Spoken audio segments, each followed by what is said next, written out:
शिवसेना शिंदे गटाच्या सर्व नवनिर्वाचित आमदारांची मुंबईत बैठक पार पडली।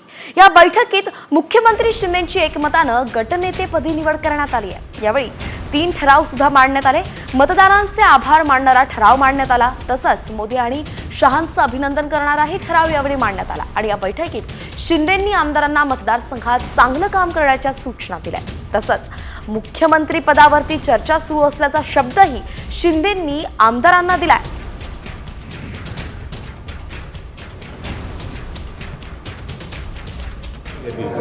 सर्व एकमताने मान्य करतील अशा पद्धतीची निर्णय या ठिकाणी घेण्यात आले। गटनेता निवडण्यात आलेला आता प्रताप कोण असेल?